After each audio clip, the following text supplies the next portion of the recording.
Durant ce cours, nous allons continuer l'étude de la troisième partie de la forme de la lance.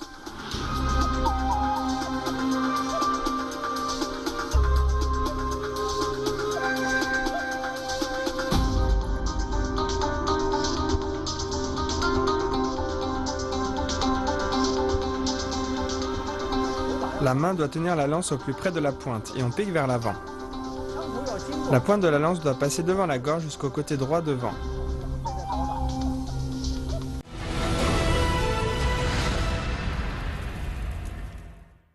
Tirez la lance, tournez le corps et cognez du manche.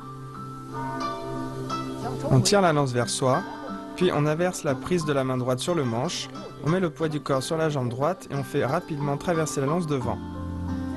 Ensuite on avance, puis la main gauche saisit la lance. On fait glisser le manche, en même temps on avance avec le pied droit, on tourne le corps et on pique en bas. Bien, je le refais une fois.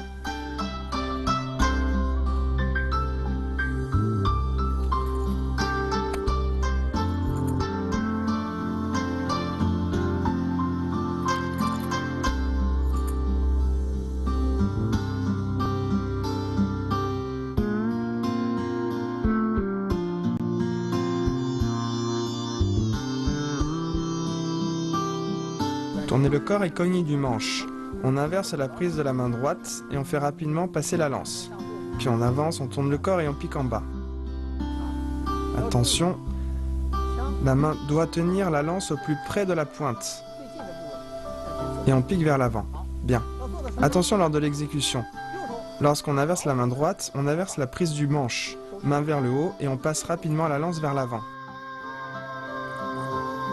Quand on tourne le corps pour piquer en bas, on saisit la lance au plus près de la pointe. Puis on plie les bras et on pique en bas. Bien, refais-le une fois.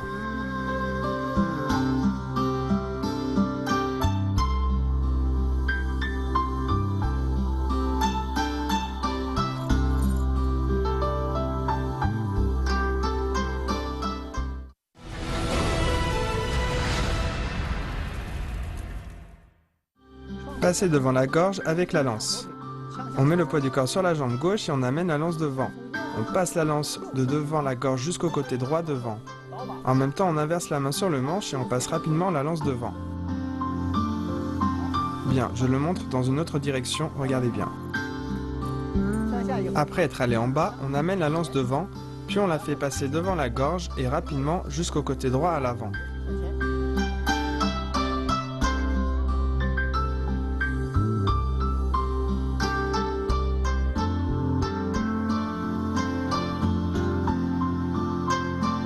Passer devant la gorge avec la lance. On met le poids du corps sur la jambe gauche et on amène la lance devant. La pointe de la lance doit passer devant la gorge jusqu'au côté droit devant et en même temps on inverse rapidement la main. Bien. Attention lorsqu'on passe devant la gorge. On va vers l'intérieur et quand on arrive devant la gorge, on doit rapidement inverser la main. Puis on passe la lance à l'avant en ligne droite. Bien, refais-le une fois.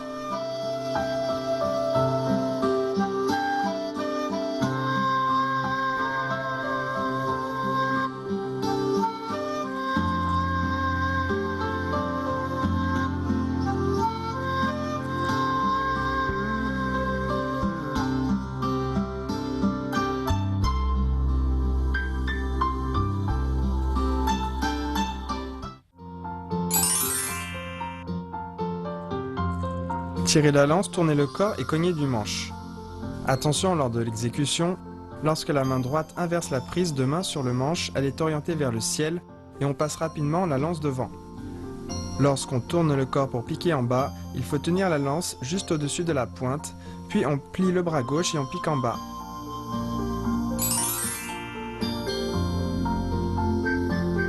Passez devant la gorge avec la lance.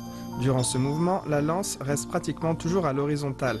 Il faut veiller à bien passer la lance d'un côté à l'autre par le transfert du poids du corps. Enfin, il faut avoir une tenue souple mais attentive de la lance pour la faire glisser rapidement sans la perdre.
Avancer, tourner le corps et pourfendre. On avance, on brandit la lance au-dessus de la tête et on pourfend vers le bas devant à droite. Je refais une fois, regardez bien.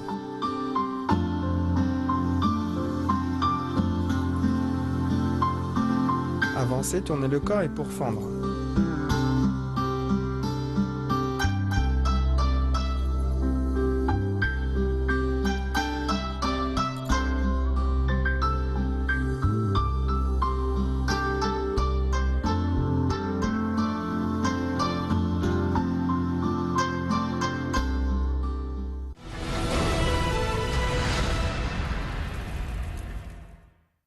Tirer la lance en position du pas vide. On tourne le corps à gauche, on fait tournoyer la lance un tour vers la gauche au-dessus de la tête, puis on avance le pied droit, on ramène le pied gauche en pas pointé et on tire la lance en position du pas vide. Bien, je le refais une fois, regardez bien. Tournoyer, tirer la lance en position du pas vide.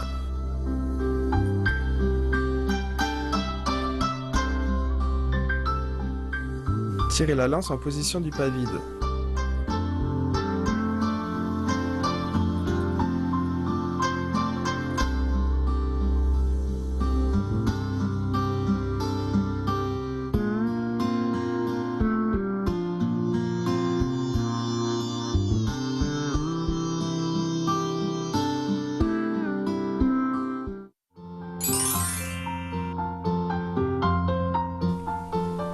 Avancer, tourner le corps et pourfendre.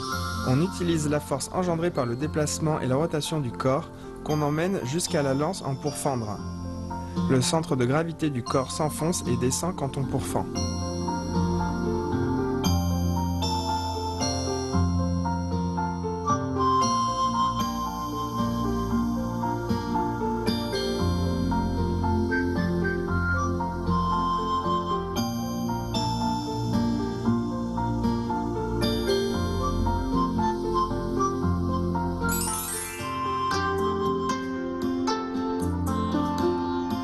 Tirer la lance en position du pas vide. La rotation du corps entraîne celle de la lance. Il faut s'entraîner lentement en veillant bien au déplacement et à la trajectoire de la lance, puis on peut accélérer au moment opportun.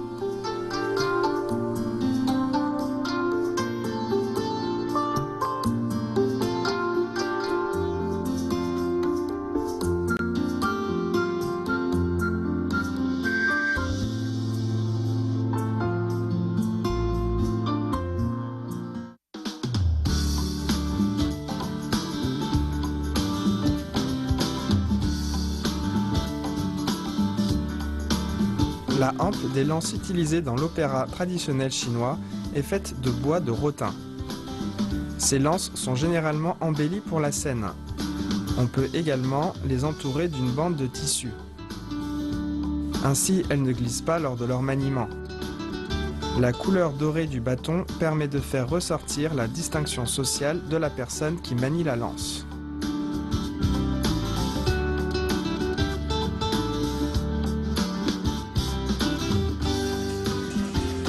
Dans la pièce La passe Tie Prai Guan, la lance est agitée comme un long serpent représentant de manière vivante l'esprit chagriné et indigné du personnage.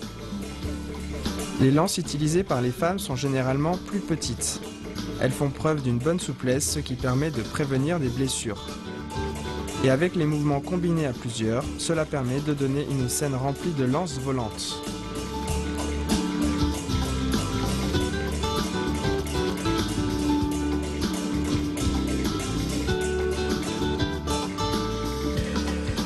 Bref, la lance est une arme très importante sur la scène de l'opéra traditionnel chinois.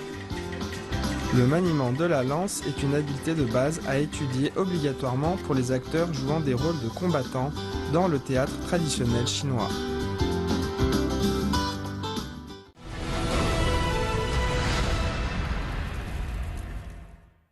Pratiquons tous les mouvements appris dans ce cours.